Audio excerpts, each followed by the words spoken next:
Shalom. Que le Seigneur vous bénisse.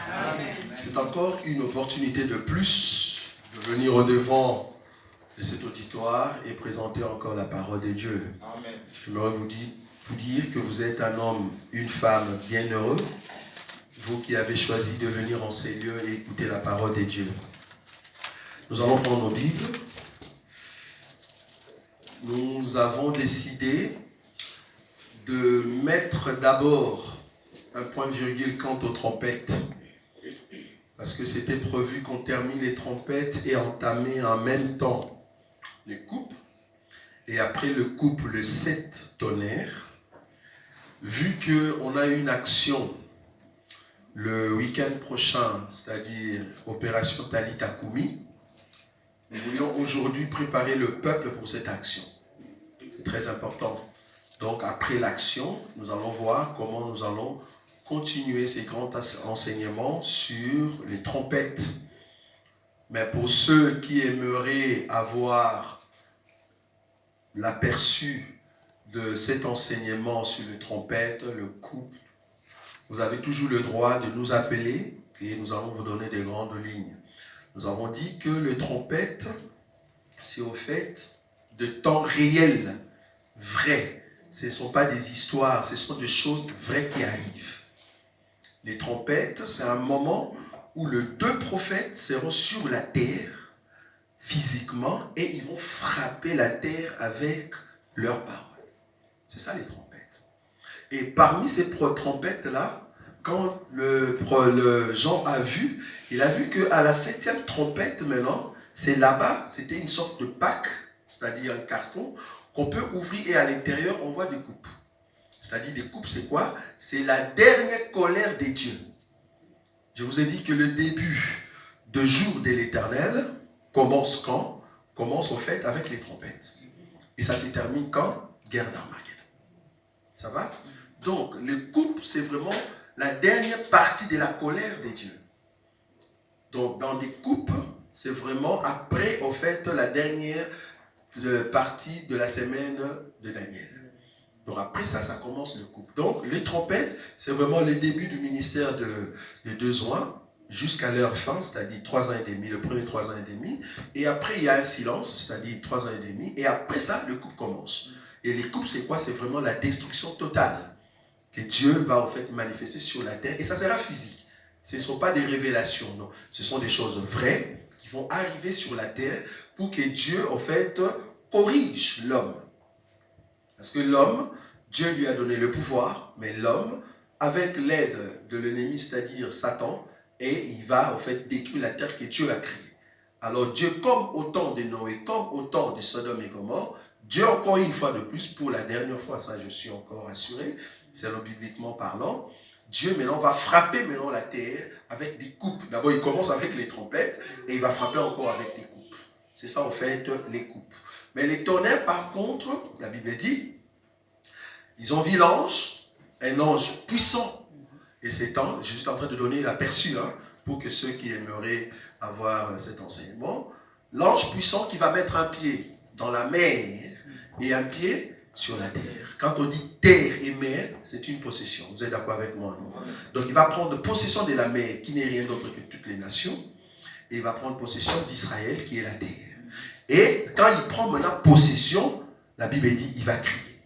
Et quand il crie, il y a 7 tonnerres qui sont. Les 7 tonnerres en question, c'est au fait une louange que nous allons expliquer avec le temps. C'est une louange parce que la parole de la position de la possession, la Bible dit, quand il a pris possession, dans le ciel, ils ont crié, gloire soit rendue à notre Dieu parce que le royaume de la terre lui a été remis. Donc nous comprenons que ça c'est le résumé de ces tonnerres. Maintenant il faut commencer à prendre chaque tonnerre pour voir en fait qu'est-ce qu'il a été dit. Mais ça se trouve dans la Bible. Et nous l'avons. Est-ce que vous voyez ça? Donc quand on parle de ces tonnerres, soit disant que ce n'était pas ouvert, c'était ouvert, mais il faut le voir dans la Bible. C'est en fait la gloire qu'on a donnée à Dieu. C'est-à-dire parce que quand on dit tonnerre, ça annonce quoi? La pluie. Vous êtes d'accord avec moi? Ça annonce la pluie. La pluie, c'est quoi? C'est le peuple qui quitte le ciel qui arrive. Donc, quand Dieu va prendre possession sur la terre, c'est d'abord spirituel. L'ange C'est un ange. Il prend possession spirituellement. Et cette tonnerre frappe. Et puis du coup, il y a maintenant la pluie qui tombe. Parce que c'est le tonnerre qui vient de frapper. Quand les tonnerres frappent, 7 fois, il y a maintenant la pluie qui tombe. La pluie qui est en train de tomber, en fait, à l'intérieur de cette pluie, je suis là. Amen. Pour ceux qui ne comprennent pas, si vous n'êtes pas dans cette pluie, alors je comprends que vous serez alors la Vierge folle. Parce que la pluie qui va tomber après le 7 tonnerres, c'est au fait nous. Amen. Le peuple qui était parti lors de l'enlèvement et qui vont revenir, tombe sous forme de pluie. Ça, vous comprenez ça? C'est le retour du peuple des dieux qui était monté au ciel. Ils reviennent avec le roi des gloires. C'est ce que Jean a vu. Le cheval devant, le grand de gloire est animé d'une armée terrible. Moi, je ne sais pas si je serai tout près du Seigneur. Amen. Donc, c'est ça notre retour. Donc, les 7 tonnerres annoncent le retour de nous autres sur la terre. C'est ça les 7 tonnerres. Et quand nous allons venir, c'est vraiment la guerre d'Armageddon, régner sur la terre. Et je veux vraiment, parce que j'ai compris que cet enseignement est tellement profond. Et j'aimerais dire à ceux qui aiment la profondeur de l'enseignement, je vais vous expliquer, au fait, la puissance du peuple qui vient du ciel et quelle est la nature de ceux qui seront sur terre. J'aimerais vous dire que nous allons rencontrer des hommes mais qui ne sont pas des hommes. Je suis en train de donner des grandes lignes, mais ce n'est pas pour aujourd'hui. Ils ne seront pas des hommes. Ça sera des robots. Je vous dis que ces choses sont réelles. Le diable est en train de préparer une armée. Les démons qui vont sortir de l'abîme, 5e trompette, ça on verra, 5e trompette. Les démons qui vont sortir de l'abîme, ils vont posséder les hommes. Mais cependant, le diable, il va mettre en place une armée. Mais il faut que cette armée soit invincible. Pour que l'armée soit invincible, qu'est-ce qu'il va faire? Il va mettre en place la lobotisation. Bon, je ne vais pas entrer en détail aujourd'hui. Lobotisation veut dire un peuple, une nation, voire même une armée, mais une armée formée des robots, 80% et 20% hommes. Ça arrive. Ça arrive. Et ces gens-là vont exister sur terre. Tu rencontres une femme qui te reçoit au bureau, mais en réalité, ce n'est pas un homme. Ça arrive. Ce n'est pas un homme. C'est vraiment un robot tout fait. Mais il parle et il a de l'émotion. Il peut sentir mal. Mais en réalité, à l'intérieur, c'est vraiment 80% robot. Ça, nous allons l'expliquer parce que la guerre d'Armageddon, la Bible dit que cette armée que le Seigneur a trouvée quand nous sommes venus, quand nous allons venir là, c'était des myriades. Calculez un peu le nombre de la terre, on n'est pas encore des myriades. Est-ce que vous voyez ça? La population de la terre, nous ne sommes pas des myriades. On dit des myriades et de myriades. Comment est-ce que l'armée là, il y avait beaucoup de gens comme ça, de soldats? C'est parce qu'il y a eu une multiplication, mais sous forme technologique. Et nous allons l'expliquer. C'est pour vous dire que la technologie, la façon que ça nous amène à aller quelque part. Bon, moi, personnellement, je bénis Dieu pour la technologie, parce que nous, notre technologie que nous allons amener, ça sera plus performant que ça. Amen. La technologie où je dis, je vais au Congo, entre 2 minutes, je t'appelle, je suis déjà au Congo. Une technologie extraordinaire.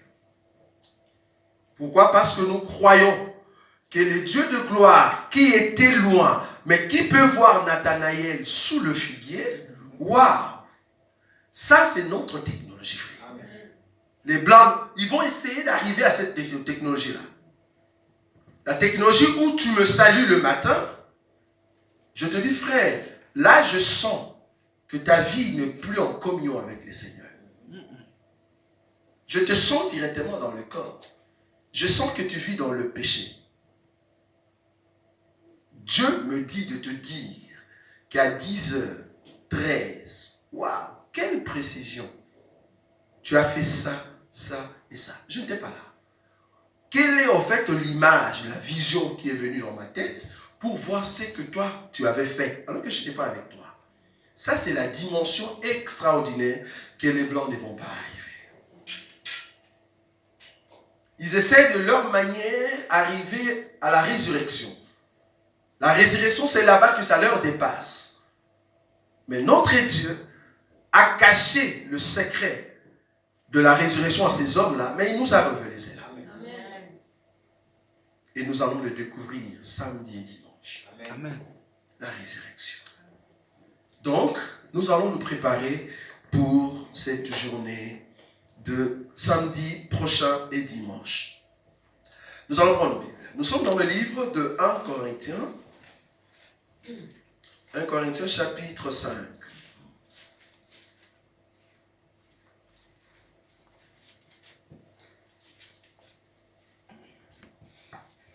1 Corinthiens chapitre 5. Alors, qu'est-ce que j'ai dit? 2 Corinthiens. 2 Corinthiens chapitre 5. 2 Corinthiens chapitre 5. Je lis rapidement la Bible. La Bible nous dit ceci. Nous savons en effet que si cette tente où nous habitons sur la terre est détruite, nous avons dans le ciel un édifice qui est l'ouvrage des dieux. Une demeure éternelle qui n'a pas été faite de main d'homme. Aussi gémissons-nous dans cette tente, désirant revêtir notre domicile céleste. Si du moins nous sommes trouvés vêtus et non pas nus. Vous avez vu cette écriture? Dernier verset, 4. Car, tandis que nous sommes dans cette tente, nous gémissons, accablés, parce que nous voulons non pas nous dépouiller, mais nous revêtir, afin que ce qui est mortel soit englouti par la vie. Waouh! Je vais juste exhorter aujourd'hui et nous allons prier après. Paul, qui a rencontré le Seigneur par une expérience personnelle, Paul, qui a étudié dans l'école de Gamaliel, un docteur de la loi, il avait la connaissance de l'enseignement de pharisiens, il a grandi là-bas. Et la Bible dit, le jour où on tuait Étienne, il était là. Il a attesté ce que les autres ont fait contre Étienne. La Bible dit, on lapidait Étienne, et tous ces gens-là, ils ont pris leur habit, ils ont déposé au pied de ce jeune homme, parce qu'à cette époque-là, il était encore un jeune homme. Et lui, il était là, il voyait Étienne, comment on les tuait. Il était là. Et Étienne est mort. Il a vu ça. La Bible dit, il va demander en fait la permission au responsable pour aller prendre captif le chrétien qui était à Damas. Et en venant, il va rencontrer les seigneurs en cours de route. Je vous amène dans cette histoire pour vous amener à comprendre que la seule chose qui peut vous empêcher de voir Jésus, c'est votre corps. En réalité, en vous, vous avez une puissance. Mais si vous écoutez votre corps, vous allez rater. Paul, dans son corps, il se sentait très bien, je suis pharisien. Et quand il a demandé la permission dans son corps, il s'est dit, je suis pharisien, je vais aller arrêter ces gens-là. Et il était très content. Il s'avançait rassurant que ce que je fais est très bon. Il était sûr que ce qu'il faisait était très bon. Parce que l'Écriture déjà le dit, qu'il y aura des gens qui vont commencer à vous tuer, croyant rendre un culte à Dieu. L'Écriture l'avait déjà dit. Donc Paul, il était rassuré que ce qu'il était en train de faire, Dieu était très content. Il y a des choses que vous êtes en train de faire. Il y a des émotions qui montent en vous. Vous croyez que Dieu est avec vous. Non. Non. Dieu est lié à sa parole. Dieu n'est pas lié dans des émotions, bien-aimés. Hein, les émotions, Dieu n'est pas là-bas. Là où tu pleures, crois que Dieu aussi pleure. Il faut se demander si je pleure selon l'enseignement. Amen. Parce que si tu pleures en dehors de l'enseignement, Dieu dit, mais pourquoi tu pleures? Ce que Paul faisait émotionnellement, il croyait que Dieu aussi était content. Non. Pour prouver que Dieu n'était pas content, Dieu les rencontre. Dans ces chemins de Damas, voilà, il y a l'éclair qui frappe. La première des choses qui est arrivée dans sa vie, Dieu a mis des écailles dans ses yeux. C'est-à-dire, tout ce que tu peux voir, tu sais juger. Parce que j'ai la vision, alors je sais juger les choses. Dieu a détruit d'abord la vision de Paul. Tout homme en venant sur la terre, tu as étudié, tu as eu une formation, tu es sorti d'une bonne famille, tu es sorti dans un endroit où personne ne peut arriver. Dieu t'a accordé une grâce d'aller très loin. C'est une vision. Perception. Mais cette vision-là ne veut pas dire que c'est la vision de Dieu. Non. Pour que la vision devienne de Dieu, il faut que Dieu s'y trouve. Si Dieu n'y est pas dans ta vision, comprends que tu marches toi-même. Paul, avec sa vision, croyant que Dieu était là, Dieu n'y était pas. Nous tous, on avait des visions, bien-aimés. On avait des projets. On voulait faire des choses. On se disait, voilà, ce que je veux faire, c'est ça. Mais est-ce que Dieu était dans cette vision? La Bible dit, Dieu a frappé sa vision. En d'autres termes, voilà, à partir d'aujourd'hui, ta vision finie. Et j'aime la Bible. Quand il est tombé, il a demandé à Dieu. Enfin, il a demandé à Jésus, qui es-tu? En d'autres termes, il ne savait même pas qui a enlevé cette vision. Mais il se disait pharisien.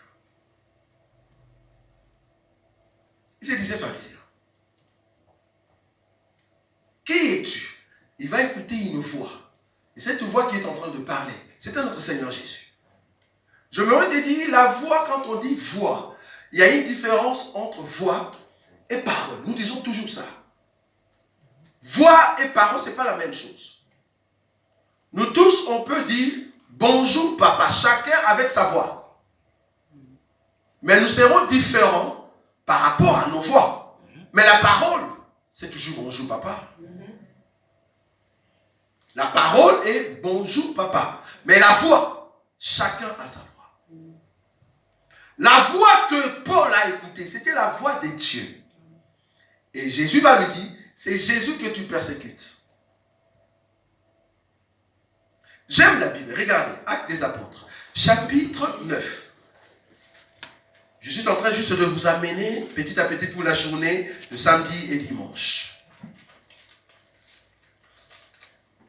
On va parler vraiment dans le langage de ceux qui veulent vraiment vivre la main de Dieu. Je prends Actes chapitre 9.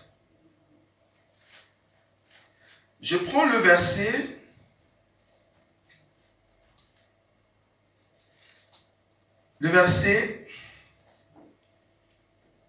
14. Je commence à partir du verset 13. Seigneur, j'ai appris de plusieurs personnes tout le mot que cet homme a fait à tes saints dans Jérusalem. Et il a ici le pouvoir de la part de principaux sacrificateurs pour lier tous ceux qui invoquent ton nom. Mais le Seigneur lui dit, va,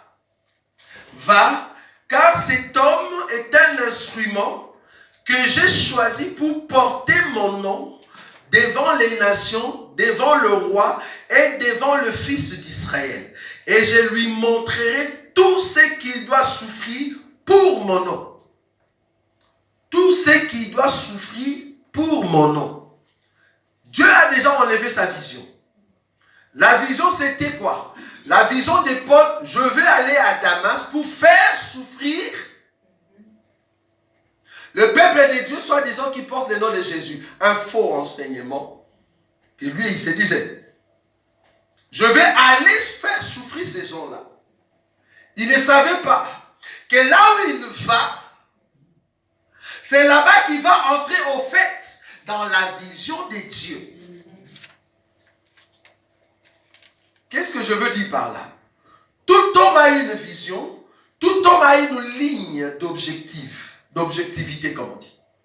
Donc vous êtes mis au fait de objectifs dans votre vie et à un point donné, Dieu qui vous aime, comme il sait que vous venez du ciel, il va d'abord enlever tout ce qui est émotion, tout ce qui est vos pensées à vous par rapport à cette marche. Il les stoppe d'abord et après, qu'est-ce qu'il fait? Il le réallume pour continuer la marche, mais avec lui. Donc Paul qui sort avec une vision de faire souffrir les autres, mais dans le plan de Dieu, c'était que Paul, le fait que tu es sorti, tu vas entrer dans ma mission et c'est toi qui vas souffrir.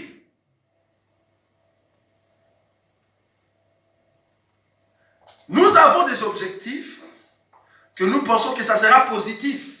Mais Dieu va nous amener dans cet objectif-là parce qu'il y a un chemin que lui-même va frayer afin de retrouver sa voie. Très important. Deuxième élément. Je prends encore, je descends en bas.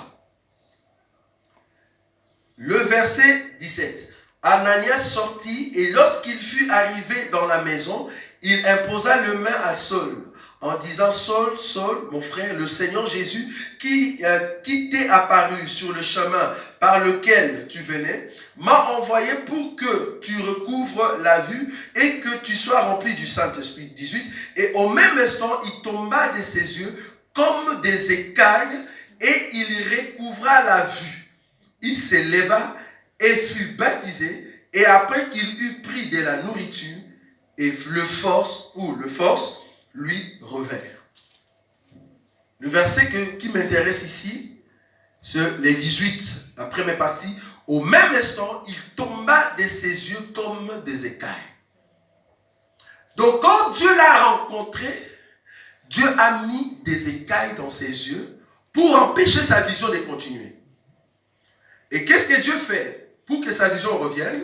Il appelle un homme de Dieu, qu'on appelle Ananias. Il va prier sur sa vie, afin que ces écailles soient enlevées. Quelles écailles? Ce n'est pas les écailles que Paul a mis dans ses yeux.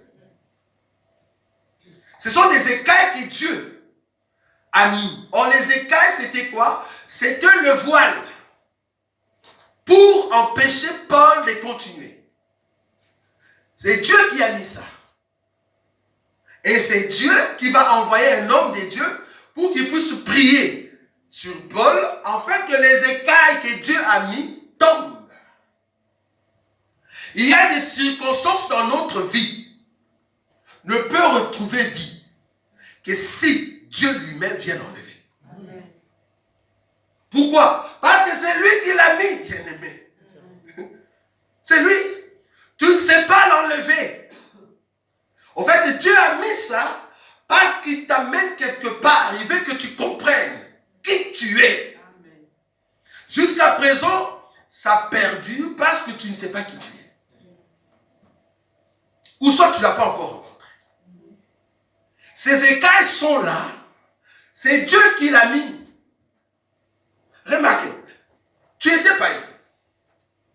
Tu étais encore dans le monde. C'est comme si les choses étaient encore bien. Mais depuis que tu es venu dans le Seigneur, il y a des choses qui deviennent trop dures. Parce que tu veux respecter la parole de Dieu. C'était ta vision. Mais pourquoi ça devient encore dur? Pourquoi Dieu a resserré? Pourquoi ne pas laisser cette vie qui était bien, facile? C'est parce que ce sont des écailles que Dieu a mis fin à ce qui était avant et il sait comment l'enlever. Tu ne peux pas forcer Dieu. Je suis venu te dire que les écailles qui sont dans nos vies, la seule personne qui peut l'enlever, c'est Dieu. Il sait enlever la malédiction. Arrêtez cette pensée d'aller voir à chaque fois qu'il y a un problème dans la famille, vous voyez directement une personne. Un enfant de Dieu ne réfléchit pas comme ça. Non. Non. Je suis désolé, mais dans cet évangile, à chaque fois que j'ai un problème, j'ai dit, la personne première qui a fait ça, c'est mon Père. Amen. Amen. Je ne peux jamais voir un homme sur terre. Amen. Or, la Bible dit, tout. Alors que je parle, je sens, je ne sais pas, une force là qui me vient, enfin, je ne sais pas. La Bible dit ceci, tout alors, tout concourt au bien de ceux qui aiment Dieu. Amen. Si tu l'aimes, alors tout ce qui t'arrive, c'est un bonheur. Amen. Et moi j'aime ça. Amen. Un bonheur. Et le bonheur, nous le trouvons quand Jésus. Quand je vois que les choses ne marchaient pas, je ne dis pas, est-ce que j'avais péché? Non. C'est pas parce que les choses ne marchent pas que tu avais péché. Voilà, je vais vous donner un secret. Bibliquement parlant, dans les choses de Dieu. Si Dieu a aimé une femme, avant de l'aimer, Dieu sait très bien que cette femme a des boutons, que ces boutons seront enlevés mardi, mars 2023. Dans 2025, elle va mettre ce produit, elle sera propre, et à 2030, elle sera parfaite, et moi je vais l'épouser à 2030. Ça c'est Dieu. Dieu, quand il choisit une personne, il connaît les défaillances de cette personne. Donc quand tu tombes, ne dis pas que parce que tu as fait péché. Là, tu es dans la loi, frère. C'est au fait les trois amis des choses. Tu es encore dans la loi. Ta malédiction n'est pas liée parce que tu as fait un péché. Non. Ton problème n'est pas lié parce que tu as fait un péché. Nous disons toujours dans cet évangile, un enfant de Dieu, c'est lui qui vient du ciel. C'est lui qui a été envoyé ici, parce que nous venons ici comme de gens que Dieu a envoyés en mission. Amen. En mission. Celui que Dieu a envoyé sur terre, cet homme-là, quand il tombe, quand il se réveille, tout ce qu'il est en train de faire, même quand il le mange, il sait là, Dieu l'avait déjà planifié. Amen. C'est déjà planifié. Donc le souci qui est devant, c'est de dire, Père, je suis tombé, pardonne-moi. Et quand tu dis pardonne-moi, sois rassuré dans ton cœur que Dieu t'a pardonné. Pourquoi? Parce que l'ennemi te dira, seulement 5 minutes de pardon. Il y a un enseignement de combat spirituel, 21 jours. Erreur. Tu n'as pas compris le papa que tu as. Le papa que tu as, c'est un papa, quand tu fais un mal, il sait que mon fils va demander pardon. Et il sait lui-même qu'il va te pardonner. Voilà le papa que nous avons. Parce qu'il avait déjà dit. En fait, ta marche ne détermine pas ton présent. Non. Ta marche, en fait, détermine la fin. La fin, c'est quoi? Le royaume, frère. C'est le royaume. Dieu ne voit pas le présent. Non. Quand toi, tu es dans le présent, lui, il t'attend déjà à la fin. Et il te dit, non, tous, dès là jusqu'ici, j'avais déjà tout préparé. Amen. Toi, maintenant, marche selon l'enseignement. Tu as l'enseignement, avance. Tu as péché, demande pardon, relève-toi. Tu vois un problème qui perdure devant toi, tu dis, Seigneur, qu'est-ce que je vais faire devant ce mur, cette montagne qui est levée devant moi?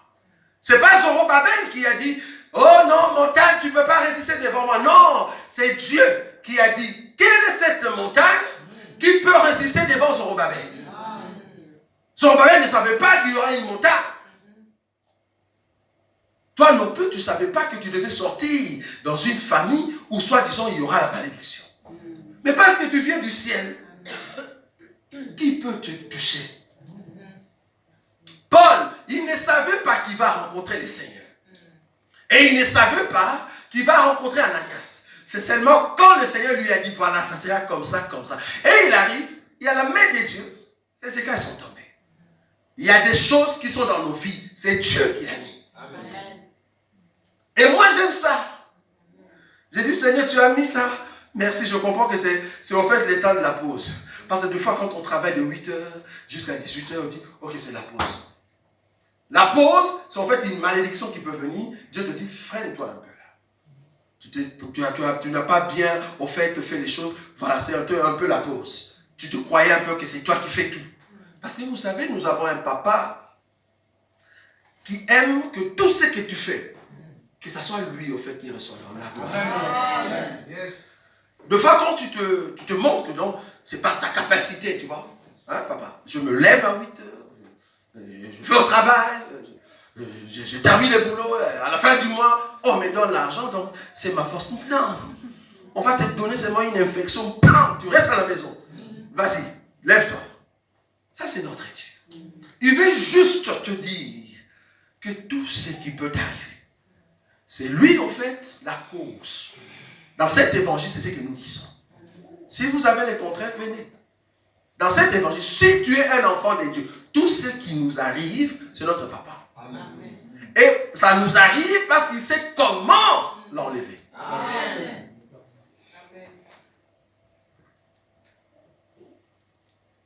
Quand nous parlons de Talitha Koumi, nous voulons réveiller au fait nos bien-aimés qui étaient avec nous au ciel. Je rentre dans notre écriture. Regardez. 2 Corinthiens chapitre 2. 2 Corinthiens chapitre 2. Regardez un peu la pensée de Paul ici. 2 Corinthiens chapitre 5. Hein, c'est ça? Oui, c'est 5.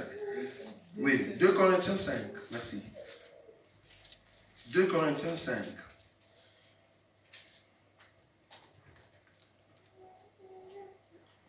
Je prends le verset 2.